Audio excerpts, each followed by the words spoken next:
Today we'll be going over what you need to do to be successful in the forge section of the Elite Discordant Sound Raid. And by the end of the video, you'll know how to not only contribute, but carry in this objective.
So starting off, let's cover your base stats. Remember, you're going to be one of, if not the only person on top of the forge, so you can't afford to die.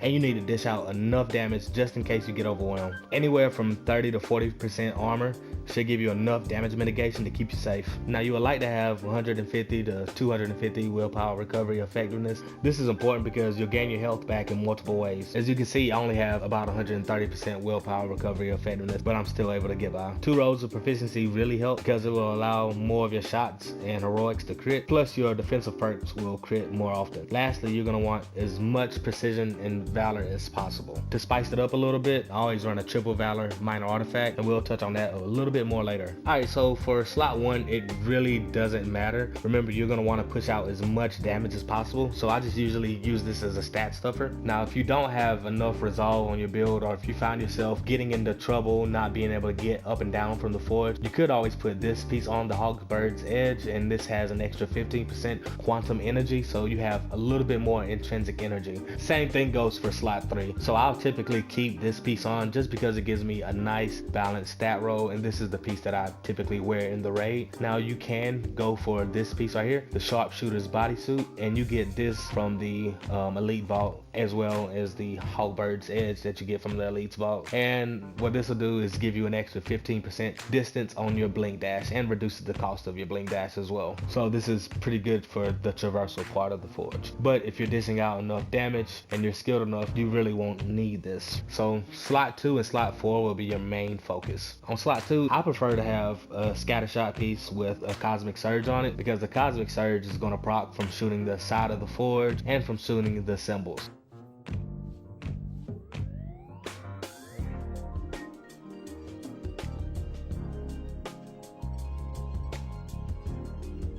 And this is going to allow you to stay alive and continuously have assault heroics at your disposal.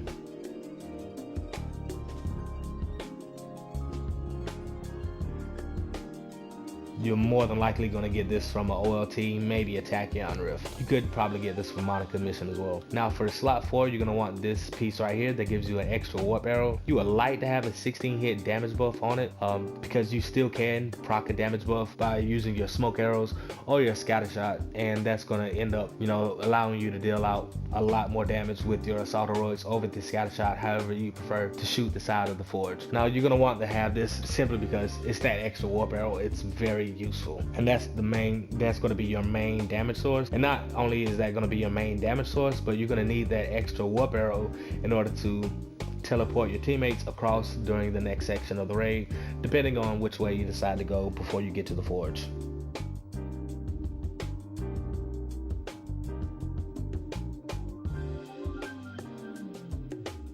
Speaking of damage buff, Sometimes I run this Ring of Nebuline because I will end up doing a takedown or two while I'm on top of the forge, so this will help out. But the Sacred Nornstone of Lethal Will is pretty useful, especially if you find yourself especially if you find yourself with that damage buff active. Just that extra crit chance that you'll get while it's active will definitely help out your assault heroics. For my minor artifact, I always run a Cosmic ISO of Affinity, so this gives me a pretty good stat roll as well. And for my other minor artifact, I'll typically run a triple valor piece. Now I do have a triple valor piece with 364s on it, but I'll run this one just because a lot of the enemies on the top of the forge do shock damage, so especially the little spin enemies, so I prefer not to die. Alright, so a few things in the skill tree that you're going to want to have. You're going to want to have Afterglow on, so triggering After Image, that's just swapping places with your decoy. All you have to do is press L1. So the same way that you activate your decoy is the same way that you activate Afterglow. You're going to want to have this is because it's going to allow you to fly a little bit longer. And every time you switch places with your decoy, you get some intrinsic back and some willpower back.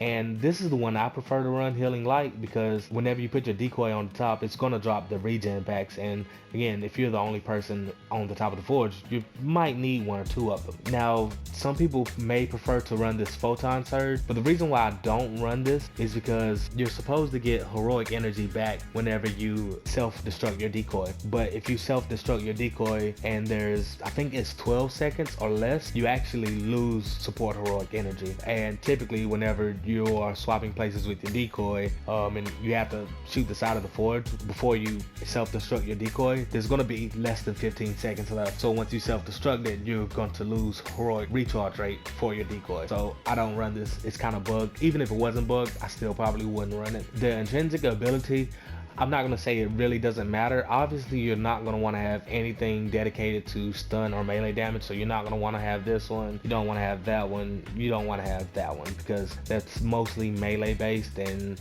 you're going to need something for your traversal. So this is the setup that I actually use. One thing that I would recommend is this Quantum Regenerator. So anytime you're shooting any type of enemy or the side of the forge, it's going to regenerate your intrinsic meter 30% faster. That gives you an extra 1 or 2 seconds just to fly around and take out the side vents. Now lastly, for your assault, you're going to want to have Jumper equipped. Now if you have this equipped, it's going to deal massive damage to the side of the forge. You could equip Gravity Crush, and this will increase your damage to your warp arrows by 15%, but I find it not as useful as having a second one, because if you have enough Valor on, and I have a triple Valor roll, you're going to one-shot it if it crits.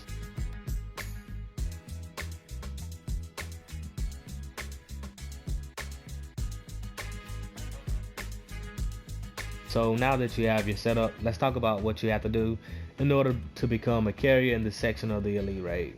First thing, don't activate your Ultimate Heroic. Don't activate your Ultimate Heroic. The reason why is because it's easier to proc your ranged critical attacks from Scattershot than it is from having your Ultimate Heroic. And you're going to need to proc your range critical attacks just to get your assault heroics back quicker. Now if you need to use your ultimate, like let's say everybody dies or whatever, you fall off the top, then so be it. But you want to have your ultimate active, but you want to not use your ultimate, and you're going to need it for the next objectives. So whenever you jump off the side of the forge, make sure you actually jump off the side or jump into the air and dash off the side. If you try to dash off the side and you're on the ground when you're dashing, she'll hang from the forge and she won't jump off of it.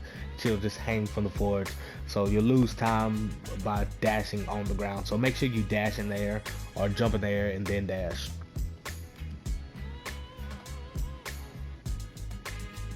Now once you're in the air, this is where your crit chance and Valor kicks in. If the Warp Arrow crits and you have at least, let's say 6,000, maybe even less than 6,000 Valor, so Valor on pretty much every piece in a triple Valor ISO. As you can see, I have Valor on every single piece, and I have my 2 rows of proficiency, so that gives me 31% crit chance. As long as your stats somewhat match this in terms of the Valor and the crit chance, then as long as it crit, you're gonna one-shot the side of the vent every single time. Now make sure you have a good rotation between your decoy and your warp arrow. Now if you want to do something pretty fancy, whenever you're in the air, you can actually switch over to your explosive arrow, and on your way down you can just shoot your explosive arrow. So you can shoot your explosive arrow 1 or 2 times, and the explosive arrow actually does a lot of damage to the side of the forge. So that's one way to increase your damage literally while you're doing some type of traversal move. And then you would continue on by scatter shotting the side of the vents.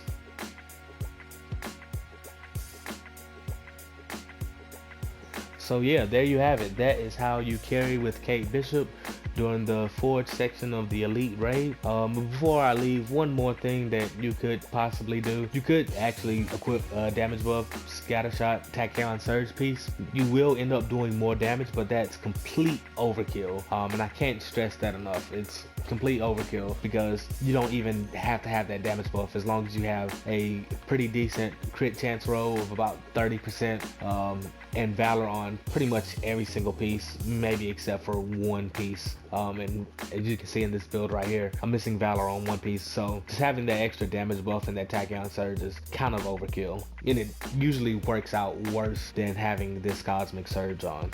But again, thank you for watching. Have a great day.